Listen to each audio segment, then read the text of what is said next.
Hello मित्रों, welcome back to my channel kitchen point. हूँ छुं विद्या चावड़ा। तो आज આપણે બનાવીશું રોટલા ને શાક ને બહાર બેસીને સરસ મજાનો ચૂલો પેટાવ્યો છે અને હવે આપણે બાજરીના રોટલા ઘડીશું હાથે। તો તમે જોઈ શકો છો મેં ચૂલો પેટાવી દીધો છે અને આપણે લોટ મહરીએ છીએ। તો અહીંયા મારે રોટલા ઘડવાના છે આજે અને રોટલી પણ બનાવીશું, પણ આજે બધું ચૂલા ઉપર જ બનાવવાનું છે। શાક છે, રોટલા છે, ખીચડી છે અને જુવારના રોટલા, બાજરીના રોટલા।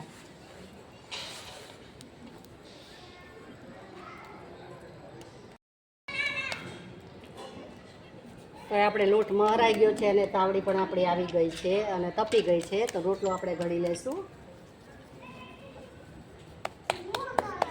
તો આપણે હાથે રોટલા ઘડીશું અને બારોબાર રોટલા ઘડીશું। દેશી જુગાડ આપણે આજે લીધો છે ને આપણે દેશી જ વિડીયો મૂકવાનો છે। તો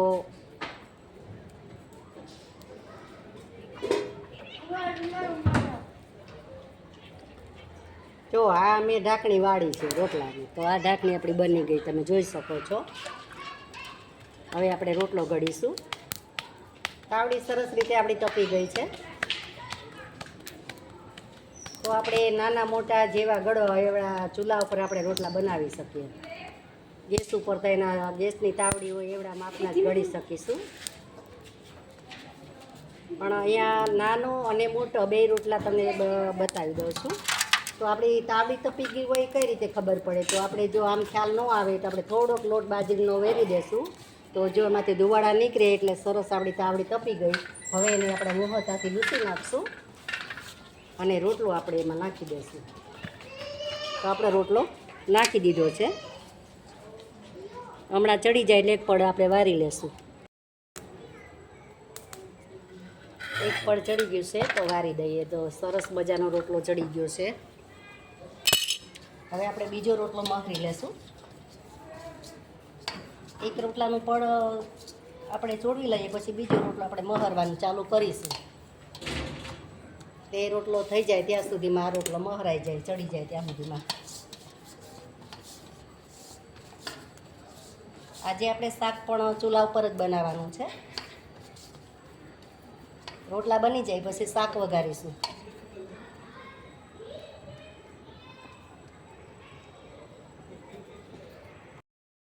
તો અહીં આપણો રોટલો ચડી ગયો છે, જોઈ શકો છો તમે।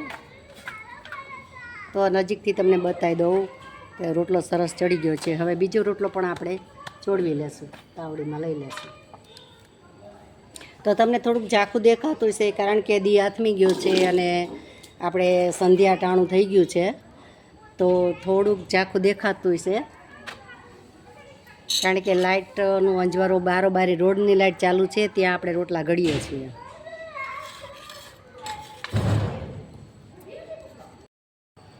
તો મિત્રો આપણે આ તાવડી જેવો રોટલો બનાવ્યો છે। તમને મેં કીધું હતું ને કે મોટો રોટલો ઘડીશ, તો આપણે જેવડી તાવડી છે એવડો જ રોટલો આપણે બનાવ્યો છે। તો તમે જોઈ શકો છો થોડો નાનો છે રોટલો ચવડાને કે જાર અડી જાય ચૂલાની, એટલા માટે ને તો તાવડી જેવડો જ આપણે રોટલો બનાવીએ।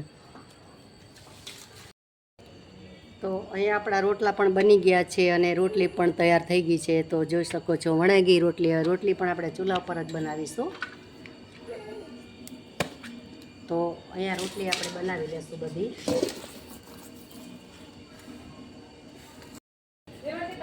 તો રોટલી આપણી ચડી ગઈ છે સરસ એવી, તમે જોઈ શકો છો। ચૂલાની રોટલી અને ગેસની રોટલી ખાઈ એમાં ઘણો ફરક પડે। રોટલી સરસ મીઠી એવી થાય ને આપણે ખાતા ધરાય ને એવી રોટલી આપણે ચૂલાની થાય। તો બધી રોટલી આપણે બનાવી લેશું ચૂલા ઉપર। મિત્રો કહે છે ને કે ગેસ ઉપર જ રોટલી ફૂલે છે, એવું નથી કે ગેસ ઉપર ફૂલે। જો આપણે ચૂલા પર બનાવીએ તોય આપણી રોટલી ફૂલે છે। તો મેં તમને કહ્યું હતું કે આપણે શાક પણ આપણે આની પર બનાવશું, પણ આપણો ટાઈમ ઓવર થઈ ગયો છે એટલે હવે ટાઈમનો અભાવ છે, એટલા માટે આપણે રોટલીનો જ વિડીયો ઉતાર્યો છે અને આપણે ચૂલાનો વિડીયો ઉતાર્યો છે। જો તમને મારો વિડીયો કેવો લાગ્યો તે લાઇક, શેર અને સબસ્ક્રાઈબ કરજો અને તમારી ચૂલાની વસ્તુ કઈ તમને ભાવે છે ને કઈ બનાવી છે તે પણ મને કોમેન્ટ કરજો, તો હું ફરીવાર ચૂલે બનાવીશ અને તમને બતાવીશ। તો રોટલી અને રોટલા બેનો વિડીયો ઉતરો છે. અત્યારે અંધારું થઈ ગયું છે. ફરીવાર આપણે શાક મૂકીશું, ખીચડી બનાવીશું, કઢી બનાવીશું, બધું આપણે આની ઉપર જ બનાવીશું. તો અત્યારે બસ આટલું જ. મળીશું આપણે નવા વિડીયોમાં નવી રેસીપી સાથે. ત્યાં સુધી આવજો. તો તમે જોઈ શકો છો, જો આપણા રોટલા મોટા મોટા મેં તાવડી જેવડા જ ગળ્યા છે. તમને નજીકથી જ બતાવી દઉં છું રોટલા. તો મળીશું આપણે નવા વિડીયોમાં નવી રેસીપી સાથે. ત્યાં સુધી આવજો. Thank you for watching.